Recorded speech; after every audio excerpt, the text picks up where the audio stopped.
What's up with Shadowrun?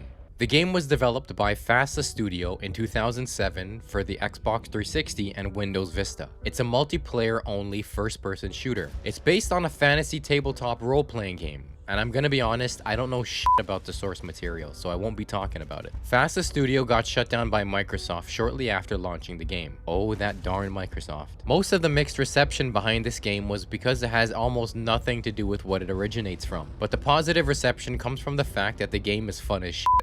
The game takes the buy system from Counter-Strike. So, at the start, you can buy weapons, magic, and tech for various prices. You lose weapons when you die, but you keep tech and magic for the whole match. The difference between tech and magic is that magic uses essence that can replenish, while tech uses a fixed amount of essence that takes away from your total. Before we get into specifics, let's talk about the races, which there are 4. Humans, elves, trolls, and dwarves. Humans are middle of the road, mid health and essence, but no essence disadvantage for using tech. They also start with an extra $500. Elves move the quickest and have the quickest essence regeneration. Their essence regenerate their health when they're not in battle, but they also have the least amount of health and the lowest defense. This is easily the most popular race to play as. Trolls are the largest, slowest, and have the most health. They have the least essence, which they use to increase their defense. Basically, as they get shot, they slow down and take less damage at the same time. So it's a trade-off.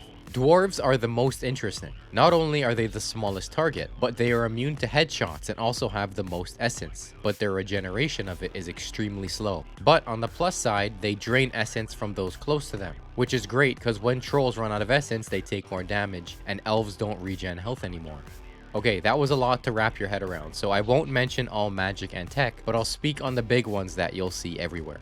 Teleport. This allows you to teleport yourself 8 meters in any direction that you're moving. So if you're moving backwards and you hit the button, you'll be teleported backwards. If you crouch, then you'll be teleported into the level beneath you, and so on. If the teleport would lead you into a wall, then it would fail, and you won't lose any essence and you won't go anywhere. Tree of Life. You chuck a fat ass seed that plants a tree where it lands and heals everyone nearby, even through walls. I think the tree will stay there until it's destroyed. You can toss another tree after a cooldown. And finally, we'll talk about Resurrect, which brings teammates back to life. There's a lot to go over with this one. When you resurrect a teammate, their life is now tied to you, meaning that if you die, they will start bleeding out. It's not like they'll go down to 1 HP, no, they'll just fucking die. Unless they stand forever near a Tree of Life, or someone else uses a resurrect on them, and in that case, their life will now be tied to them. To prevent someone from being resurrected, you need to attack their bodies on the floor until it disappears. A quick heads up, if you're playing online, probably don't do this. I found out the hard way.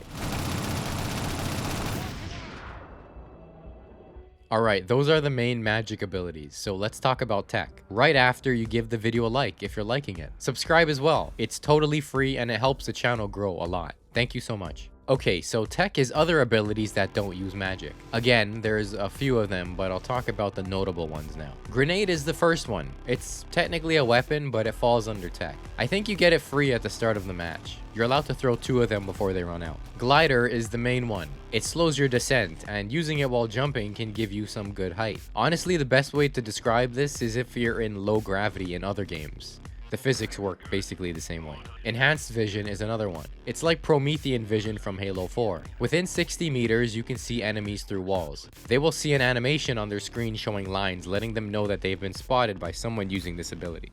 Those are the 3 main tech and magic that the game puts emphasis on you learning, and the ones you're most likely to run into. The game is stellar, honestly. The abilities are super dope, and there are some neat ways that they interact with each other, but I won't spoil that. The guns take some practice to use. The recoil can get insane, so you'll need to slow down, stop moving, or just pace your shots if you want to hit anything.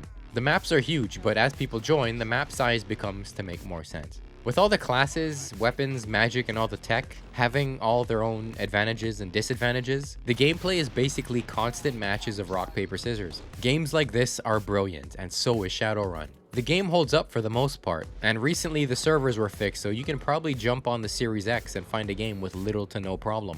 There's seemingly a dedicated group that is always jumping in and out, playing matches, and just having a great time together. Should you play Shadowrun? Yes. Oh, sorry, I mean, well, it's the perfect game. If you want to see dead bodies go flying. 30 seconds remaining. If you want to have dope sword battles.